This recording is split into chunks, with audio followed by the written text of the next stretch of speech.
The first time his hands lingered on my lower back, I felt something warm crawl up my spine, something dangerous, something forbidden. I did not stop him. I did not say a word. I just laid there, half breathing, while my heart betrayed everything I claimed to be. I was a 47-year-old married woman with 2 grown kids, a solid home in Arizona, and a husband who came home every night, yet felt miles away. But in that small massage room, wrapped in silence and eucalyptus oil, I discovered what it meant to be touched like a secret. Now, every Wednesday at 2:15 p.m., I lie to my husband. I tell him it is stress relief, muscle therapy. What it has become is something I cannot even name. And last week, my husband called the spa, asking for my schedule. Before I continue, I just want to thank everyone who has supported this channel. If you are returning, welcome back. And if you are new here, thank you for joining me. Please remember to like, subscribe, and leave your thoughts in the comments below. Your feedback truly matters. Now, back to the story. My name is Brittany. I live in Phoenix, Arizona. I have been married to Daryl for 21 years. We have 2 children in college, a 4-bedroom home, and a life that looks perfect from the outside. But something shifted after I turned 45. Maybe it was age. Maybe it was silence. Maybe it was the way Daryl started looking at his phone more than he looked at me. I stopped sleeping. I started grinding my teeth. The stress settled in my neck, my back, my spirit. I did not want pills. I wanted peace. A friend at work suggested massage therapy. I booked an appointment at a quiet little spa not far from home. That was where I met Todd. He was 28, soft-spoken, and completely professional.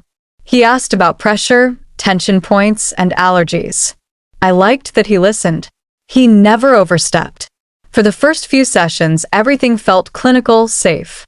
But over time, the silence between us changed. It grew thicker, more loaded. One afternoon, as his hands moved along my spine, they paused, not long, but long enough. I felt his fingers tremble slightly. Then, instead of pulling away, he slowly moved upward, brushing the edge of my shoulder in a way that felt intentional. I waited for my body to react with panic. It did not. I exhaled. I melted. I should have said something. I should have stopped it. But instead, I closed my eyes and let him continue. The next session, the pauses became more frequent. His fingers spoke things neither of us dared to say. He never crossed a clear line, but he danced on the edge of one. And I let him. I told myself it was nothing, that I needed the therapy, that Daryl did not even care where I went during the day. But the truth was, I began to crave those Wednesday afternoons. The way Todd touched me made me feel like I still existed, like I still had fire beneath my skin. I started wearing lipstick on massage days. I began to shave my legs more often. It was not just stress relief anymore. It was a ritual, a secret one. And the worst part? I could not stop thinking about him between sessions. His hands, his voice, his quiet attentiveness. It was all too much and not enough at the same time. I knew something was shifting when I found myself smiling at a text from him, confirming my appointment like it was a date. And then this morning, Daryl looked at me from across the breakfast table, narrowed his eyes, and asked, "What time is your massage today, Brittany?" He had never asked before. I froze when Daryl asked me that question. His voice was calm, but there was something behind it. A tone I had not heard in years. Suspicion. Maybe even knowing. I laughed it off, told him the usual time. 2:15 p.m., just like every Wednesday. He nodded slowly, then went back to his eggs, but I could feel the weight of his eyes on me, pressing against my back like a truth I was not ready to carry. I spent the morning pretending everything was normal, but inside, I was unraveling. I kept checking my phone, rereading Todd's appointment confirmation like it held some kind of anchor. By the time I walked into the spa, I was already sweating. Todd greeted me at the door like he always did. Gentle smile, steady eyes. But I noticed something new in his face that day. He looked emotional. Tender, almost too tender. Rough morning? He asked, his voice low. Just tired, I said. But it was not just fatigue. It was fear, guilt, longing, all twisted together. Inside the massage room, the air felt thick. He started with my shoulders, slow and methodical, but his hands soon began to drift, lingering in places they should not. His thumb grazed my jawline at one point, and I did not flinch. I leaned into it. Todd, I whispered, eyes still shut. What are we doing? There was silence. Then he said, whatever this is, it feels real to me. That was the first time I realized he had caught feelings. And I was not prepared for that. It had started as a quiet escape, a private ritual. But now, it had a pulse. At home, things were slipping. Daryl had become more attentive, oddly enough. He offered to rub my feet one night, something he had not done in over a decade. I almost flinched when he touched me. That was when I knew the damage had already begun. I was comparing them, Todd and Daryl, not just their hands, but their energy, their presence, the way Todd listened, the way Daryl now questioned.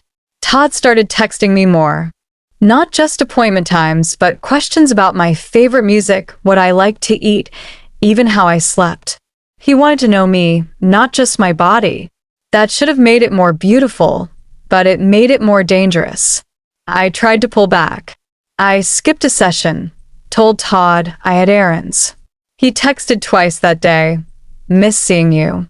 Then later, are you okay? He was getting attached. And I was starting to feel responsible for his heart. But I had my own to protect, or what was left of it. Then, on a warm Wednesday afternoon, everything came crashing down. I walked into the spa, just like always, checked in, waited. Todd came out to greet me. And then, I heard my husband's voice. Brittany. I turned, and there he was, Daryl, standing in the lobby holding his phone. I thought I would surprise you, he said, his eyes locked onto mine. I could not speak. I could barely breathe. My whole world tilted sideways. He looked at Todd, then back at me, then at the receptionist. And in that moment, I knew the walls I had built around my secret were about to collapse. My throat closed up the moment I saw Daryl's face. He was not yelling. He was not making a scene. He was just standing there, silent, still, and full of questions that I was not ready to answer. Todd looked confused at first, then worried. His eyes bounced between me and Daryl like he had just realized what he had stepped into. The receptionist glanced away politely, sensing something was wrong, but choosing not to get involved. Can I speak to my wife for a moment? Daryl asked, his tone flat. Todd stepped back without a word. We walked outside, into the Arizona heat, where the sun felt too bright and too honest. Daryl stopped just outside the entrance and turned to face me. Are you cheating on me, Brittany? I felt my legs weaken. No, I said. My voice cracked. Not in the way you think. He stared at me, his jaw tight. What other way is there? That was the moment I had to decide how much truth I was willing to share. I told him about the massages, about the closeness, about how I had not crossed a physical line, at least not the kind people talk about out loud. But emotionally, mentally, spiritually, I had betrayed him. I knew that. He looked shattered. Not angry, just broken. Like I had taken something sacred from him and let it rot in silence. We drove home in silence. That night, he slept in the guest room. And Todd? He texted, I am sorry. I never wanted to hurt you, but I cannot lie to myself. I think I have fallen in love with you. That was the last message I ever read from him. I never replied. I deleted his number the next day. I canceled all future appointments. I told the spa I needed a break for personal reasons. They understood. But Daryl, he did not understand. Not right away. Maybe not even now. We went to counseling. We talked. Or tried to.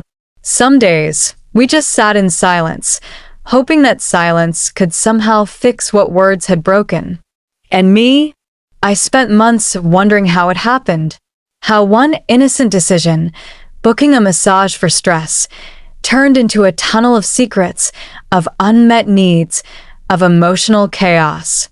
I realized something painful. What I was searching for in Todd was not really about Todd. It was about feeling seen, heard, wanted. I had gone so long without being touched emotionally that when someone offered me even a hint of that, I grabbed onto it like a lifeline. But it was not love. It was escape. And escape always has a cost. Today, things with Daryl are delicate. He says he forgives me. I am not sure if I believe him. Some nights, he holds my hand. Other nights, he rolls away. And me? I have to live with what I allowed, what I ignored, what I encouraged. It was never just a massage. It was a slow unraveling of a woman who forgot how to ask for what she needed and accepted something forbidden instead. If this story moved you in any way, please share your thoughts in the comments. Let me know what you would have done. Have you ever kept a secret that nearly broke you? Like, share, and subscribe for more emotionally honest stories like this. Thank you for being here. Until next time, take care of your heart before someone else tries to hold it for you.